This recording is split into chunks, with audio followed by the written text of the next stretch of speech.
Well,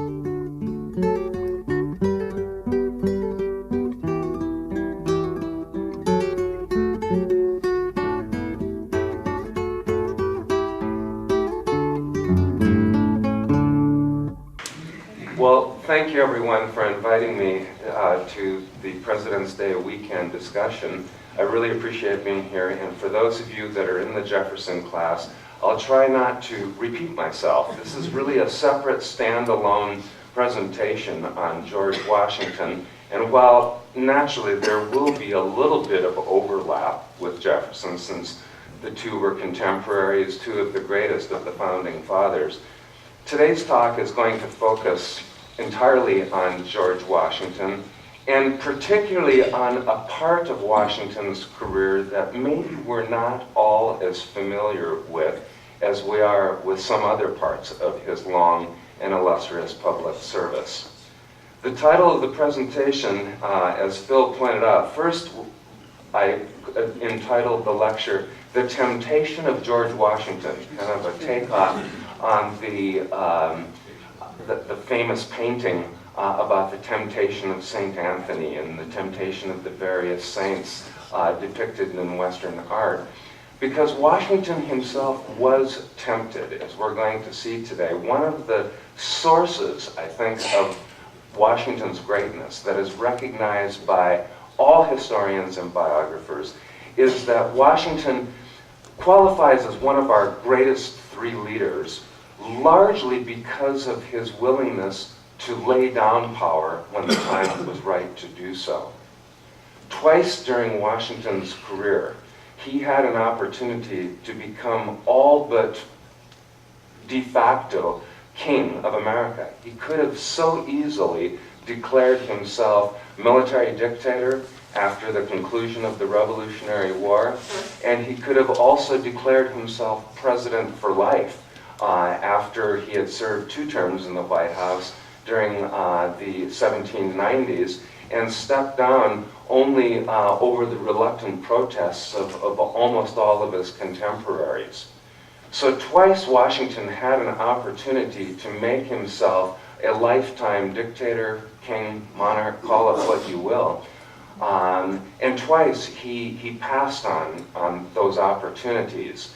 And that was the source of the title, The Temptation of George Washington, because it was a temptation. It would have to be a temptation. Who would not be at least somewhat fascinated by the prospect of total power if it's offered to you by your adoring countrymen? Who would not think, at least, perhaps in the middle of the night when you're lying in bed at 3 o'clock in the morning, King George, that has a nice ring to it. You'd have to consider it. So it wasn't as though Washington was above such impulses. It wasn't as though he was such a saintly figure that power didn't tempt him. I think it did tempt him. But he overcame the temptation. He looked deep within himself and consulted his moral compass deep inside and decided that that was not the legacy that he wanted to leave for America. We're going to see how he specifically managed to master those temptations during the course of our talk today.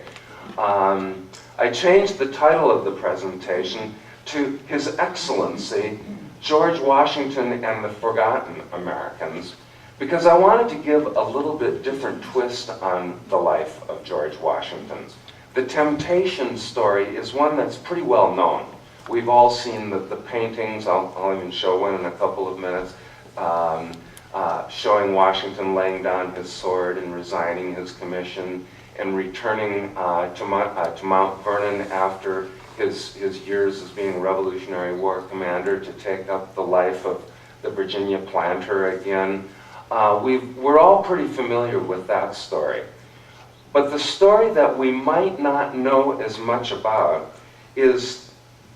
are his failures, which sounds strange to talk about when you're talking about someone as revered and as honored and as justly ranked number 1 or number 2 on the lists of all the great presidents that we've had in our history, Washington invariably comes out number 1 or number 2, and Lincoln is either number 1 or number 2, depending on which one gets the number 1 slot. And I believe those rankings are absolutely justifiable, and can be, the arguments for these rankings can be easily explained and buttressed. And we're going to do a little bit of that during the course of this morning's talk. But the bulk of what I want to talk about today is George Washington and the forgotten Americans. Yes, he stood for the common man, for the people of America, to throw off the shackles of British tyranny, and to establish a new nation first, and then to serve as one of the key leaders and key ingredients in the Constitutional Convention of 1787, which took us to the next level and made us a viable independent state when probably we really weren't a very viable political entity prior to 1787. Washington takes us through revolution, through the period of instability, and then through the Constitutional Convention so that we can become truly an independent functioning nation, standing equal to all the European powers. But in all those cases, he's really speaking for the voice of the majority of Americans, and that is to say the white colonists who settled the 13 colonies. Like most Americans in 1787 or 1788 or 1789, when he first assumed the presidency, Washington wasn't terribly concerned about the forgotten Americans. And by the forgotten Americans, I'm referring to 2 vast constituencies of people that were sort of shunted aside and forgotten in our race toward independence and freedom and national hegemony. And that is the Native Americans who lived here for eons before the arrival of the first settlers, and the African American slaves who built the country and brought it into its state of prominence where it could economically stand on its own 2 feet by, say, the year 1820. Most Americans, when they thought of the people with a capital P, weren't thinking about the Native Americans or the African Americans.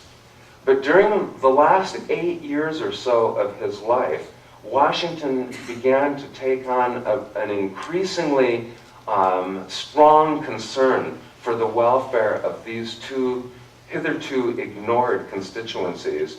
And he did as much or more, I'll argue today, than any of the founding fathers to try to bring the revolutionary legacy of justice to these 2 forgotten groups. And I think that deserves a lot of credit that normally Washington isn't perhaps acknowledged so much for. I think the reason he's not given much credit for working on behalf of the forgotten Americans is because he failed. He didn't achieve justice for the Native Americans. The Native Americans basically were destroyed as a people, as an independent cultural entity in America, pushed off their lands, pushed ever further west, and eventually became the victims of virtual genocide. Culturally, if not physically, they were wiped out. So he did fail in that regard, and also he failed in an effort to try to really do anything really significant about the problem of slavery. But he tried. He tried desperately hard, and I think that deserves an enormous amount of acknowledgement and credit. Sometimes we're defined by our failures. What we try to do, especially what we nobly attempt to do, even if it fails, you make a statement that lasts and that will eventually be recognized as being a really good effort to do something about some of the injustices that had been swept under the rug during the first 20 or 30 years of our national existence. And I think that's what Washington should be given credit for, as much as for the other things that we usually recognize him for, which we'll be talking about today also. Before we leave this first slide of Mount Rushmore depicting the face of Washington most prominently alongside of Jefferson, Teddy Roosevelt, and Lincoln, is the famous quote that was ascribed to General Henry Lee, one of his fellow Virginia planters and one of the people who delivered the eulogy at Washington's memorial when he died in 1799. Henry Lee said of Washington that he was first in war, first in peace, and first in the hearts of his countrymen. And I think that still stands, first or second anyway. Not too bad to be second to Abe Lincoln if that's where you put it. First in war. Here we see a picture of Washington leading his Continental Army during the Revolutionary War period. And this, of course, is the first primary justification for ranking Washington as one of our truly great leaders, was that he was the face of the American Revolution during the 7 or 8 really dark years when we were struggling for our independence from Great Britain. Now, it should be emphasized at the outset that he's not a traditional war hero in the usual sense of the term. He's not a military genius. As a matter of fact, George Washington lost most of the battles he fought. So he's not a Napoleon. He's not going to be remembered in the same way of Alexander the Great or any of the other great military conquerors. But what he was able to do, which justifies the epithet first in war, was that by his force of his charismatic personality, he held the country together at a time when probably no one else could have.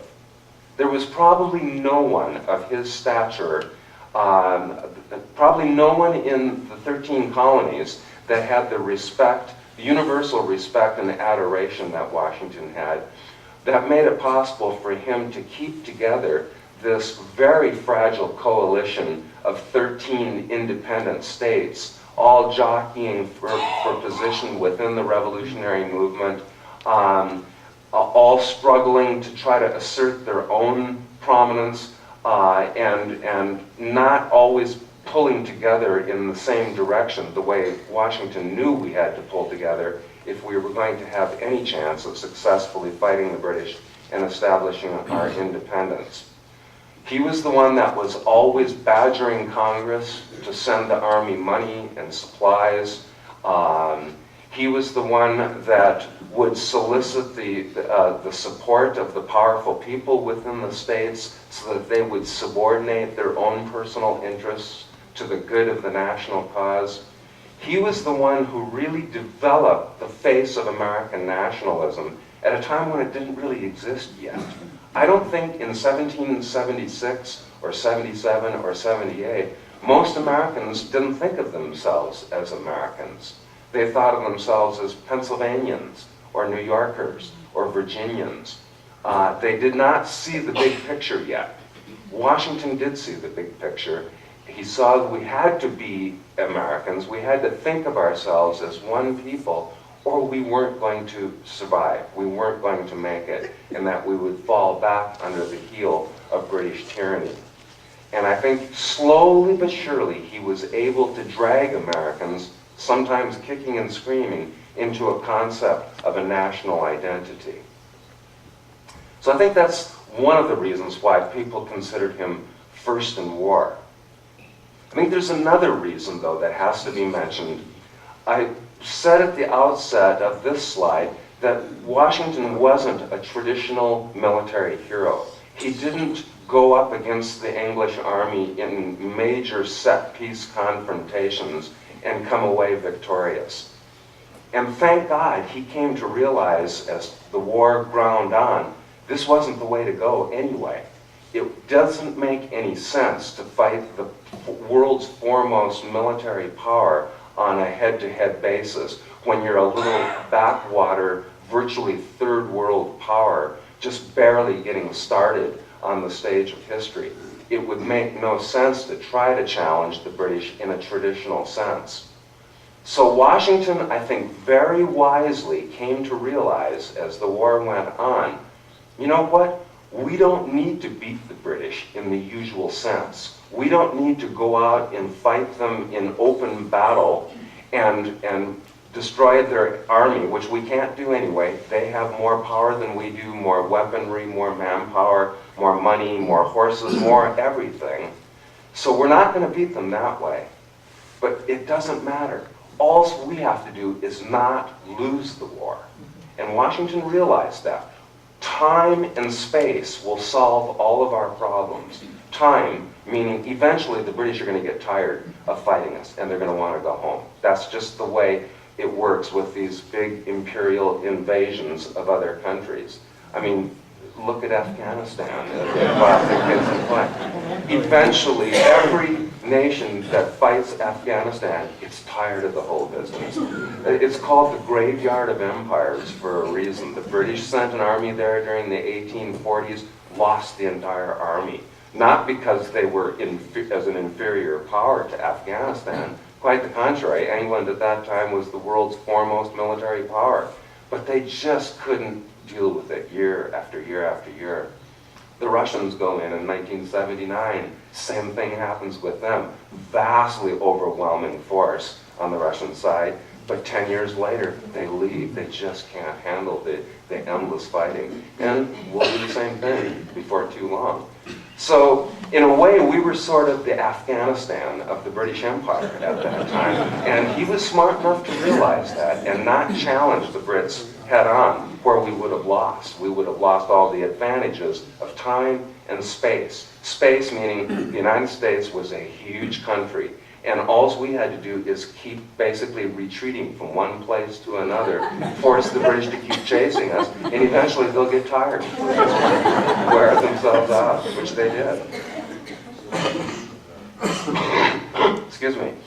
First in peace, as Henry Lee said, meaning that not only was Jefferson, too much talking about Jefferson, not only was Washington a brilliant wartime leader, but he knew when it was time to shift gears and to move into a peacetime mode. And he did this shortly after the Revolutionary War ended, 1783. He does two things that are truly remarkable and perhaps unprecedented almost in the history of the West. And that is, number one, he thwarts a military coup that's in the making.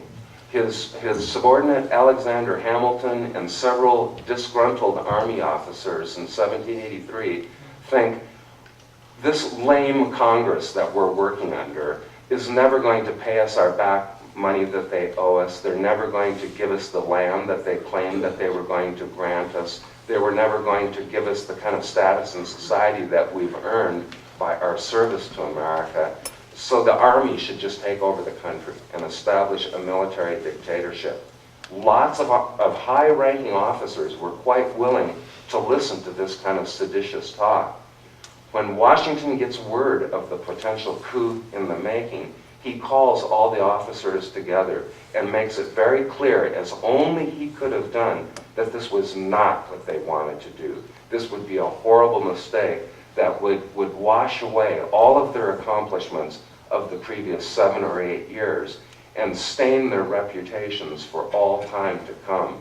If the army that gave America freedom took that freedom away at the first opportunity, then, Washington said, we will have proven to the world that the English were right, that we weren't capable of governing ourselves as free men, and that we would have, through our own ineptitude, our own greed, and our own viciousness, we would have shown that we weren't capable of being the kind of high-minded, public-spirited, disinterested leaders that the American Revolution claimed that it had, and that this would be the worst possible thing we could do. So the coup falls apart. Without Washington's support, it's going nowhere. The attempt at a military takeover sputters out completely, and Washington then goes on to offer Congress, as this painting shows, his resignation.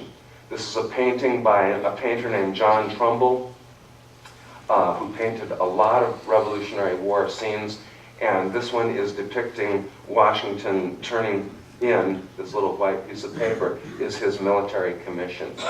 And in the act of laying down his military authority, he stunned many observers in America and all around the world. The King of England himself, King George III, who had been his sworn enemy all throughout the Revolution, when he caught word of Washington's resignation, he said, if Washington actually goes through with this, he will be the most remarkable character of our age. That was George III's assessment. And first in the hearts of his countrymen, here we see a picture of, this is supposed to be Washington being rowed into New York Harbor upon his accession to the presidency in 1789. He becomes president by acclaim, is elected unanimously in the Electoral College in 1789, and then again when he reruns in 1792. He's the only president in our history to be unanimously elected in the Electoral College, and at least through the first term of office, 1789 to 92, enjoys the almost unanimous support of public opinion. It's only during the second term that you start to hear criticism and carping and complaints on the part of many people who aren't as happy with Washington as they initially were. One of those loudest voices of complaint would be coming from Thomas Jefferson, as we've seen in the class. When Washington became president of the United States, he had a job description that was largely blank. There wasn't much in the Constitution. I've got my little pocket-sized Constitution that I keep with me and underline and try to study every chance I get. And I was looking at it this morning, and something very interesting struck me. The Constitution has 8 pages of a job description for Congress. 8 pages. It tells they're the body that raises money, they're the body that can suspend certain legal privileges, they're the governmental body that raises armies in times of war, and so on and so on. 8 pages of obligations and responsibilities that Congress has. The president's job description is very, very short. There's practically nothing there. The whole section of the Constitution which deals with the presidency is less than 3 pages long, compared to 8 for Congress. And of those 3 pages where it's talking about the presidency, most of it talks about how a president is to be elected and how the president is to be impeached if he has to be impeached. The actual part that says this is the president's job is about 2 paragraphs long. It's amazing. Now, why do you suppose they wrote out 8 pages of instructions for Congress and 2 paragraphs of very vague, very general instructions about the presidency? Well, it's because they knew George Washington was going to be our first president. And moreover, in 1789, they had no way of knowing that he was only going to be there for 2 terms. I think they were thinking in terms, many people at least, were thinking, Washington is still a relatively young man. I think he's 58 years old at that time. He's going to be around for a long, long time, and he'll define the role of the presidency. He'll just write the job description for himself, and who better to do it than the man that we all revere and trust and acknowledge as sort of the moral and spiritual leader of the country. So they kind of deliberately left it blank and allowed George Washington to fill in those blanks out of a great sense of trust that he would do the right thing. So he does, and he's quite aware of the fact that everything he does is going to be setting a precedent. It wasn't as though there were clear-cut instructions or rules on even minor little things, for example, on how the president was to be addressed. We all think of the president as Mr. President, right? I mean, we've grown up with that. It's been that way for over 200 years. Well, it wasn't that way in 1789. Nothing in the Constitution says what you're supposed to call the president. But Washington and many other key leaders at the time recognized that how you address the president is a very important symbolic function. And it will kind of set the tone for a long, long time to come for how Americans are going to regard their chief executive. So lots of suggestions were made about what should we call this august figure. Excuse me. Washington himself actually had a pretty high-toned thought about that subject. He wanted to be, or he at least toyed with the idea of being called His High Mightiness, Protector of the American People. But again, he was a wise enough man to recognize when people would come to him and very gently say, perhaps that's just a little bit too elevated, that he would be willing to shift gears and to ratchet back and to come to a more reasonable place. And so when James Madison more or less settled on the title Mr. President, he thought that was a great idea and went with it. He didn't stand on formalities about how he was to be addressed and make a big, big deal out of it. And that was wise that he did so. How he was to receive people. Many people thought of Washington as being sort of a quasi-monarchical figure, sort of a king, even though he wasn't a king, that he had a lot of the trappings of royalty. Well, Washington understood the importance psychologically of keeping the presidency in an elevated position so that people would have respect and would give due deference to the authority of the office. But at the same time, he didn't want it to be a monarchy, so he was treading a rather difficult line. But he did make sure that he projected a certain aura about him of authority and kind of a numinous sense of, well, beyond respect, to the point almost of adoration for the office of the presidency. And how could he do that and still remain a Democratic or a Republican leader? Well, one thing he could do is dress in a certain way. Washington looks very remote from us. It's hard for us to relate to Washington the way we can relate to Abraham Lincoln. Lincoln seems much more like one of us, man of the people. I mean, even when he was president, people used to call him by his first name, or sometimes just call him Lincoln. And he was okay with that because he was a man of the people coming from the Illinois prairies, and he wasn't trying to project this kingly type of aura. But Washington was. He thought that was part of his job, to get the country off on a sound footing, and the sound footing required a certain amount of deference for the office of the presidency. So when he appeared in public, he would wear a ceremonial sword at his side, always fully powdered wig, immaculately dressed with very nice clothes. Excuse me. He always rode about in a carriage pulled by either 4 or 6 white horses that would have their hooves painted gold or blue to match with the harnesses that had been specially chosen and specially handmade for the presidential carriage. He met with visitors once a week when the capital was still in New York and in Philadelphia.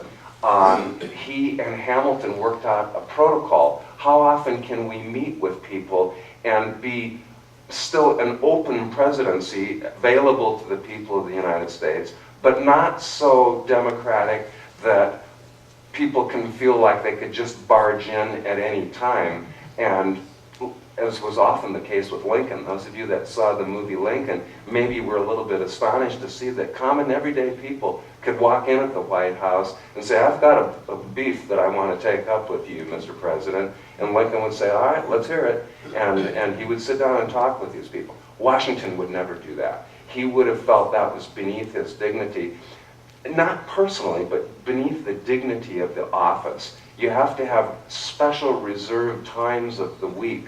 And even then, not just anyone could go to these meetings. And there was a very carefully defined protocol about how you met the president and how you kept a certain distance from him and would bow very gently, bow your head to him and so on. And that was important to Washington. He was very careful, for example, to always be in a reception room before the guests arrived, because he didn't want to walk in from outside after they were all there. That would have seemed too kingly to him. But he also knew that he wanted to have control of the way the meeting process went in the room. So everybody would arrange themselves in kind of circular fashion around a room, say of this size, and he would walk clockwise around the room and very briefly chat with each guest. But it wasn't a real casual, informal atmosphere. He knew exactly what he was doing. And I think correctly so at the time. We needed to have a leader that instilled respect and for the dignity of the office.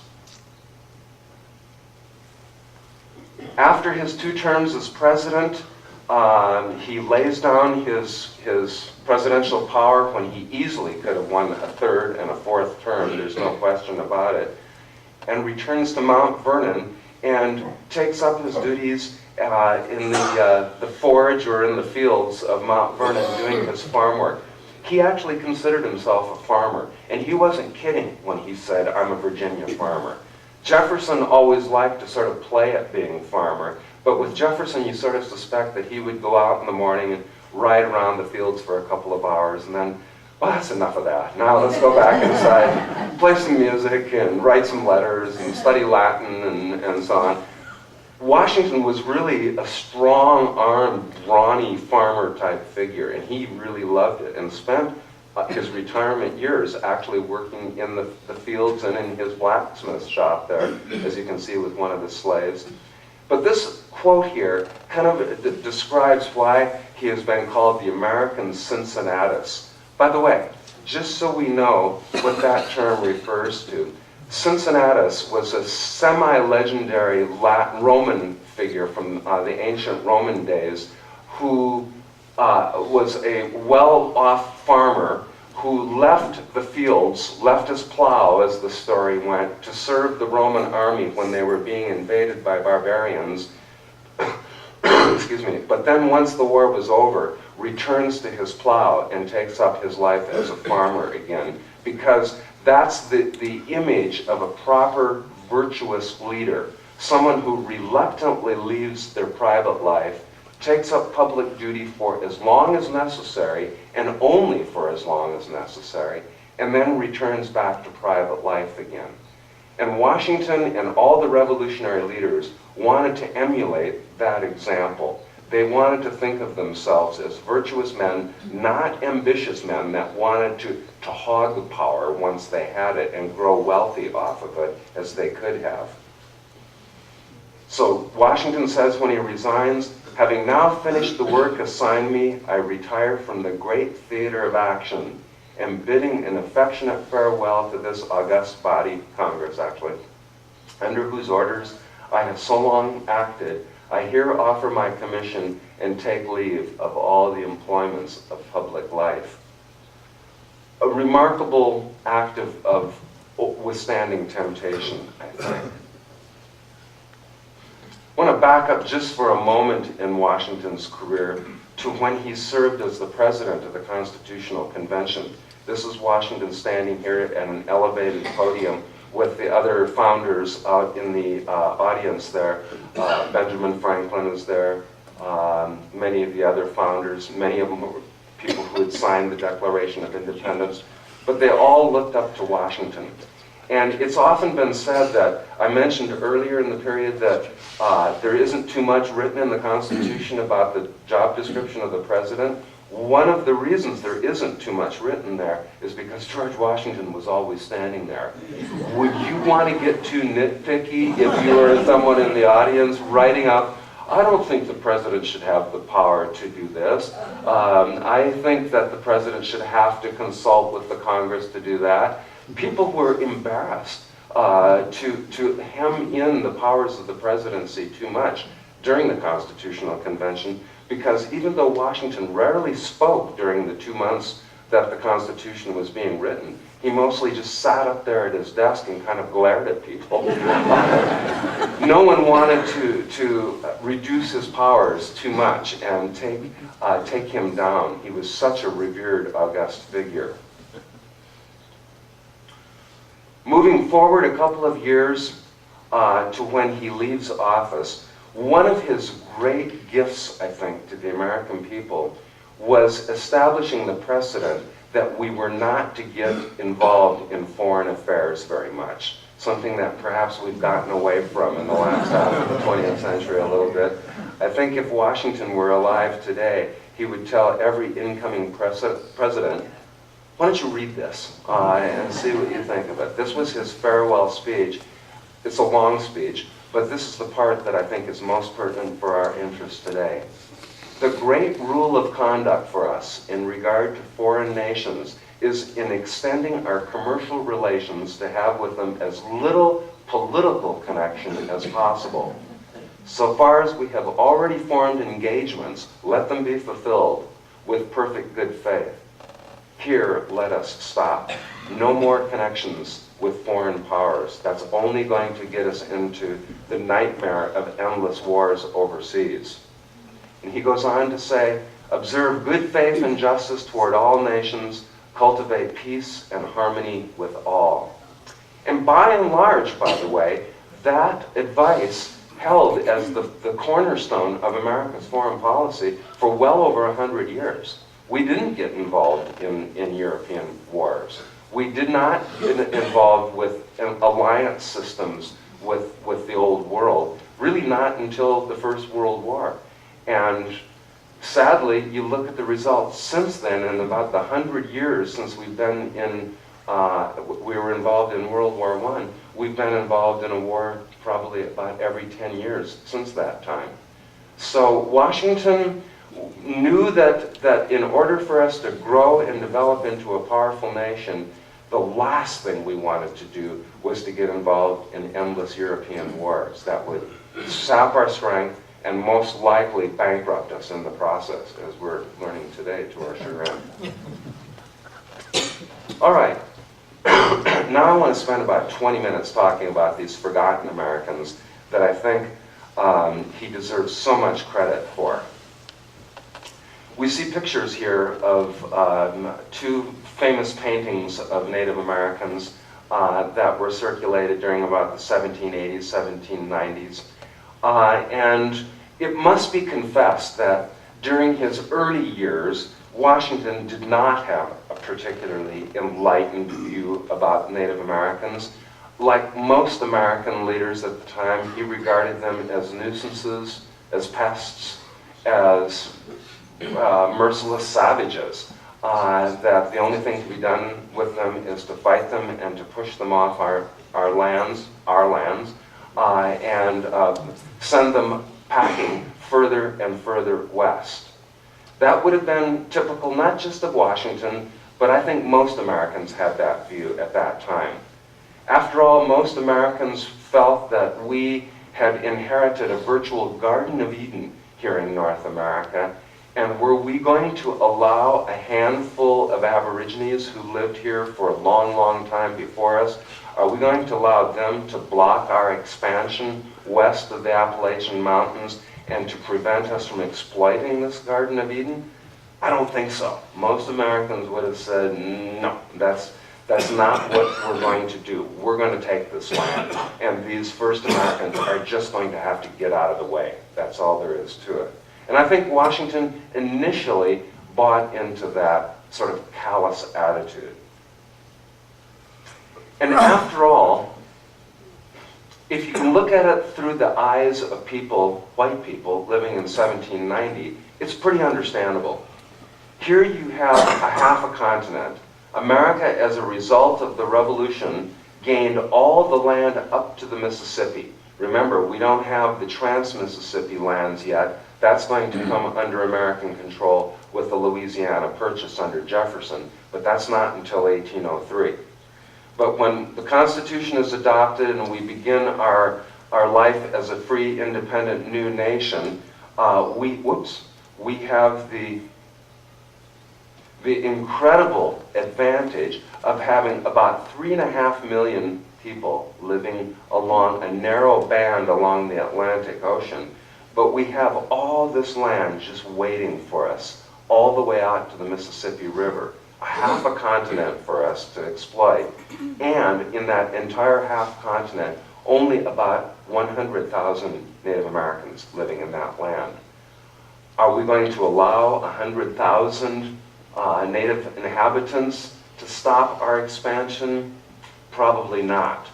The numbers of Native Americans was dwindling drastically as time went on. When the first whites came to America, most of the estimates were that there were around 300,000, these are just estimates, no one knows for sure, but around 300,000 Native Americans living east of the Mississippi.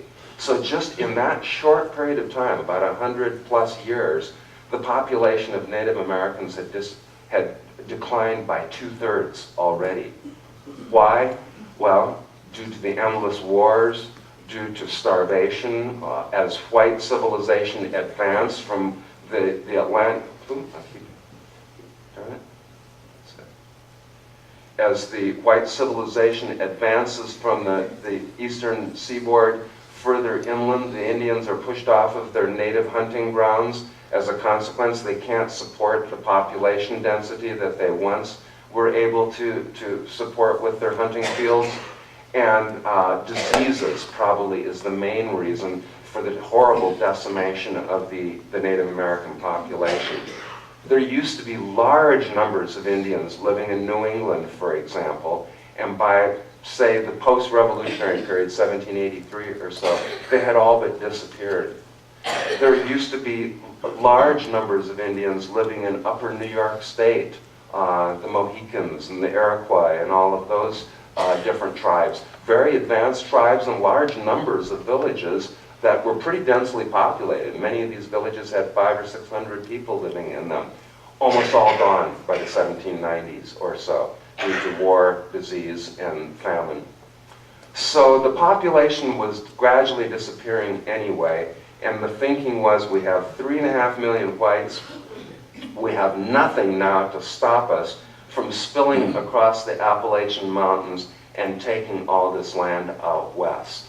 Nothing except the consciences of a couple of people. One of these people was this gentleman on the left, a not terribly impressive looking military leader. Henry Knox was so huge that he had to be lifted by 2 men onto his horse, and the poor horse staggered under the burden. But he was a brilliant man. He had been a bookseller in Boston before the Revolution broke out, well-read, well-educated man, and a man that had a conscience.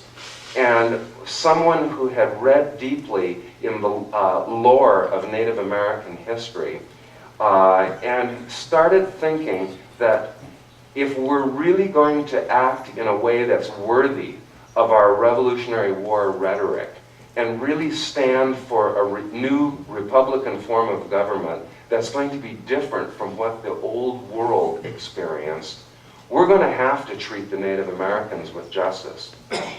If we, as free, independent peoples, start acting like brutal imperialists and wiping out the original inhabitants of this land the first chance we get, we're going to prove that everything we said during the Revolution about all men being created equal and so forth, we're going to just prove that was just all rhetoric. That was just a lie to win support during the Revolutionary period.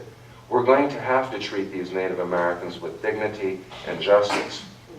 Same was true of this gentleman whose name was Benjamin Lincoln, no relation to Abraham, but he was one of Washington's favorite generals and also had enlightened views on the Indians. And these 2 men started talking to George Washington, saying, we've got to treat these remaining 100,000 Indians with some measure of justice if we're going to really stand for something new and original in our Republican experience. So what did that mean? How can you treat people when you've got a mob of white settlers that are just itching to cross the Appalachians and to take over the lands of the Native Americans that are living between the Appalachians and the Mississippi River, force them off their land, either kill them or send them packing across the Mississippi into the far, far reaches of the West. How are you going to give justice under those powerful demographic pressures that are just itching to get across those mountains and start carving up that virgin land out there? Well, it was Knox's thinking and Lincoln's thinking that the only way that you could treat the Native Americans with justice would be if you put all relationships with the Indians under the control of the federal government. That meant treating the Indians as sovereign nations rather than as inhabitants of the states. If they were considered to be inhabitants of the state of Georgia or South Carolina or Tennessee or any of the other states, the Indians weren't going to stand a chance, because those local state governments were all very democratic, which meant at the time that they were all for the right of the people to move out west and take over all the Native American lands and to carve up those lands into free homesteads for white people. The only way that you could stop that was by saying, no, the Native Americans are not inhabitants of the state of Georgia. They are sovereign peoples. They are an independent nation exactly the same way that France and England and Portugal or Spain or any other nation is an independent nation. And that means it's got to be the United States government that deals with them, not the government of the state of Georgia, who will just give carte blanche to their settlers to go out and raid all those Indian lands. So it was Knox's thinking that we treat them as sovereign nations, we make treaties with them, we buy the land from them in legal real estate transactions, and we create what are called enclaves for the Native American inhabitants of these countries, the Creek and the Cherokee peoples. You designate lands that no white people can come and settle on, and you buy those other lands, the lands that these tribes have ceded to the American people, you buy them through formal, solemn treaties, give them real money, not try to cheat them out of their land the way the state governments were always trying to do, not trying to swindle them the way even Thomas Jefferson advocated. There's a very troubling line in the Jefferson correspondence in which, as Secretary of State, he urges the government to loan money and tools and axes and things like that to the Indians, loan it to them to force them into debt, because they didn't understand complex economic transactions. And so once you have them in debt, Jefferson said, then they'll have to give us their lands in return so that we can take it and still feel like our consciences are being satisfied. We took it through due process rather than through military conquest. Well, that was still swindling them, no matter how you slice it. And Knox knew that that was a big fraud, if that was a swindling. He wanted to treat them decently, and he convinced George Washington that this was the only way to treat them if we want to live up to our revolutionary ideals. He wanted to give the Creek Nation in Alabama and Georgia huge tracts of land that would be sacrosanct for the Indians. No whites could go into those lands, and that any of the lands that they gave up, they would be paid for in real money and through a real treaty. He dealt with this man, a very colorful, unusual character. I wish I had more time to talk about this fellow, an Indian chief with the unlikely name of Alexander McGillivray. Now, how does an Indian get to be called Alexander McGillivray? And especially one that wears kilts and a Scottish hat and so on. His father was a Scotsman. He was a Creek Indian. His father is a Scotsman, and his mother is half Indian and half French. So that makes McGillivray only a quarter Indian. But according to Creek tribal customs, your identity was established through the mother's line. And so his mother was half Indian, that made him an Indian. And McGillivray was a well-educated man. Because his father was a Scotsman, His father has him educated in South Carolina at a college and has him taught Latin and Greek and history, philosophy, and so forth. So here's this Indian leader who can quote Plato in the original Greek. Go figure.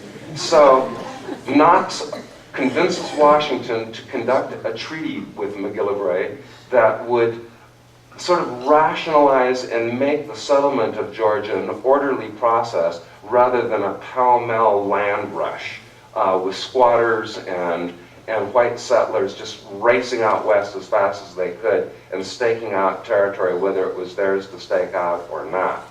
He actually invites McGillivray to New York, where they conduct the nation's first treaty. Interestingly enough, the first treaty that the American government ever signed was in New York City, and it was not with the French, it's not with the English. When I say the first treaty, I mean the first treaty after the ratification of the Constitution, the first treaty of the new United States of America. And Washington and the Indians actually make a very solemn treaty between the United States government and the Creek Indian Nation Confederacy. Part of the deal is McGillivray is to be given a commission in the United States Army and a salary of $1,200 a year, which was a lot of money back in those days. That was just an outright bribe, basically, to get him to go along with it. But still, the point is, Knox wanted to give these Indians a fair shake. He wanted to give them a chance to keep their tribal lands for at least maybe 100 years or so.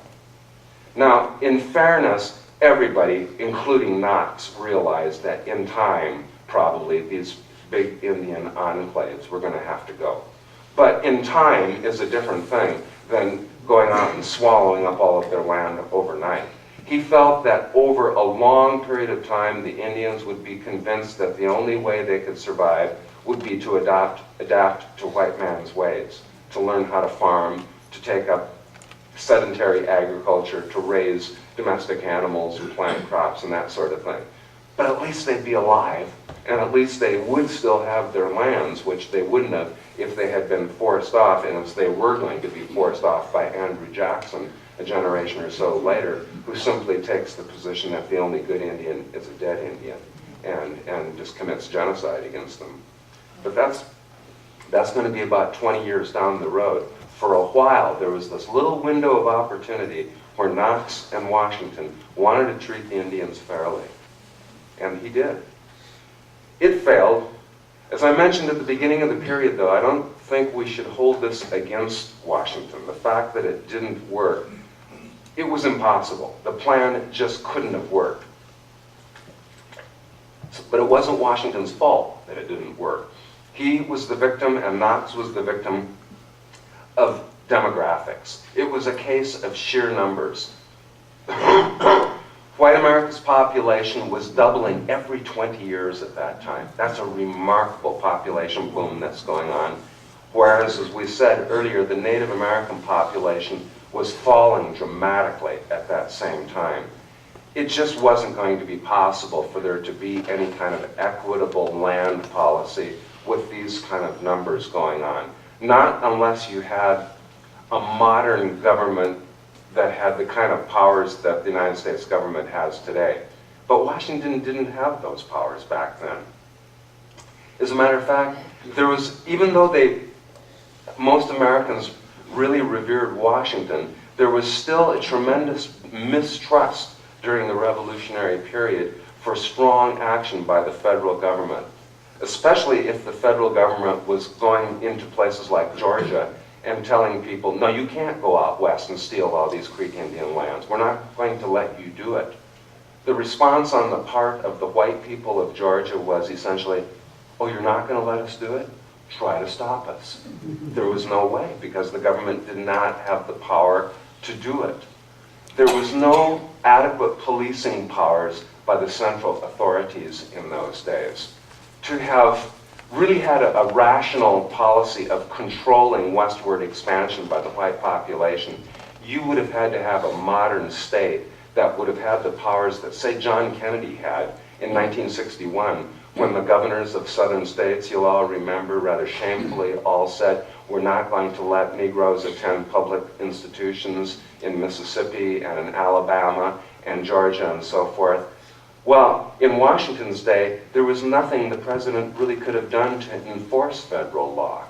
Kennedy could do things like call out the FBI and send them to Philadelphia, Mississippi, or to George Wallace's Alabama. He could send the United States Army, as Eisenhower did in 1957, to Little Rock to enforce federal law to integrate Little Rock High School.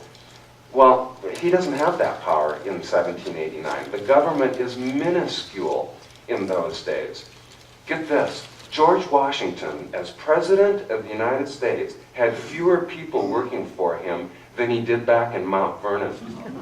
He had more people working at Mount Vernon for him than he did as President of the United States. He had no FBI to call on to say, go down to Georgia and make sure those Georgia rednecks are obeying the law. No, there was no such thing as an FBI in those days. The Army, for all practical purposes, didn't even exist. I think there were 5,000 soldiers in the entire United States Army under Washington's regime. So how is he going to stop this westward expansion? You can pass laws, but if you have no enforcement teeth in the laws, what good does it do? So he did fail. Lastly, and very briefly, I want to point out his relationship to slavery.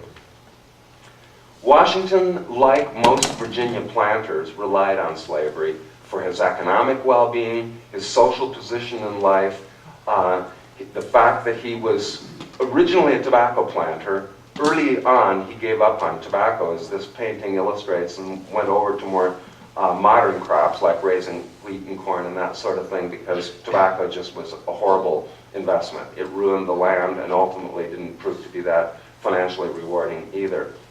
But he continued to use slaves even long after he abandoned tobacco, but he was always troubled by it.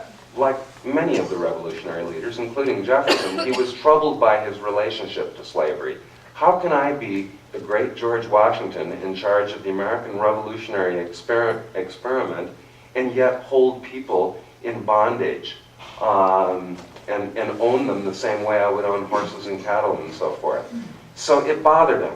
At first, it bothered him primarily because it was a terribly inefficient economic system.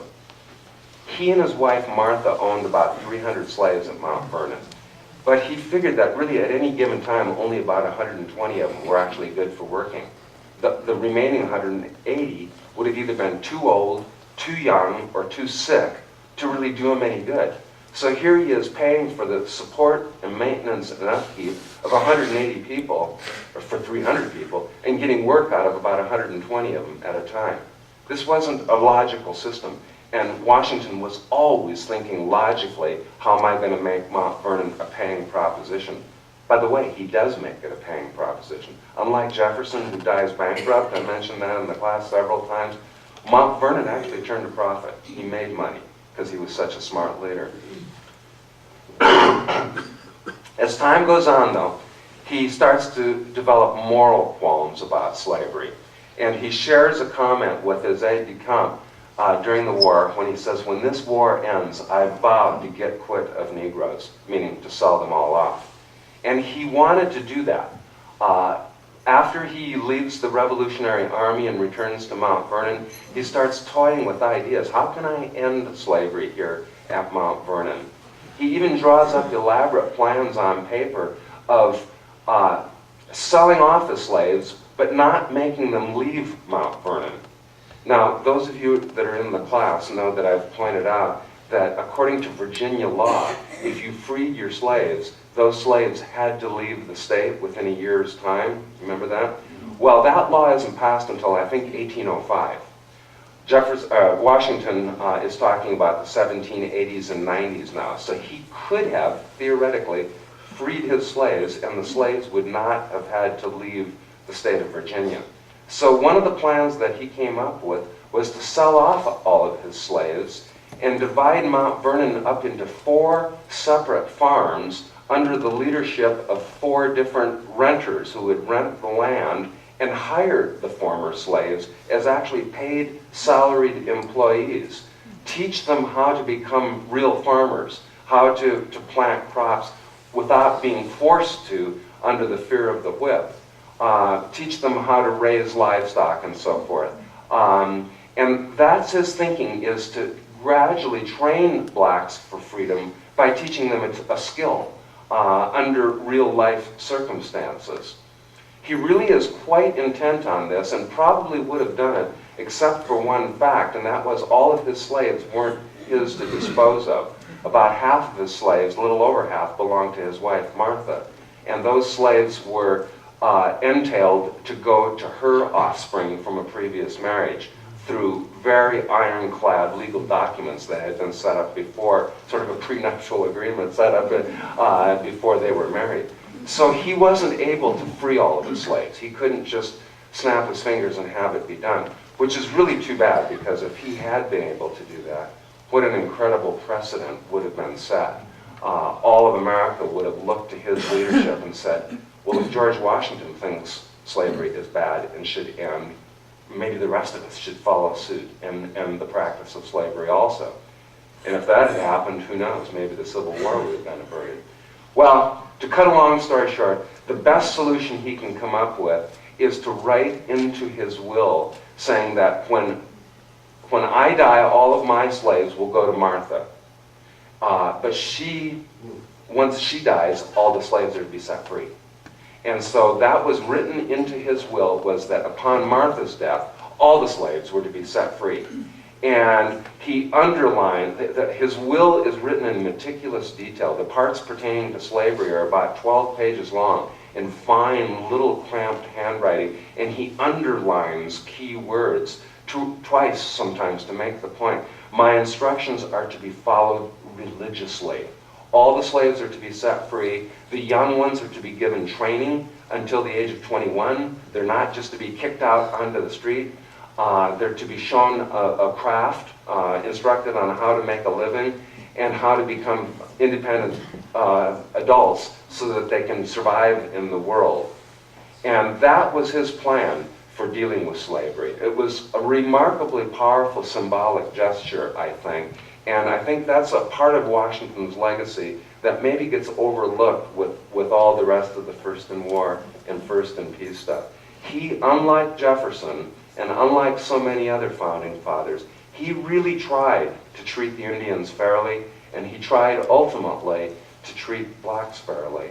And for that, I think he does earn the title of the first and the greatest president of America. So, thanks, Mick. I think we're going to have some questions.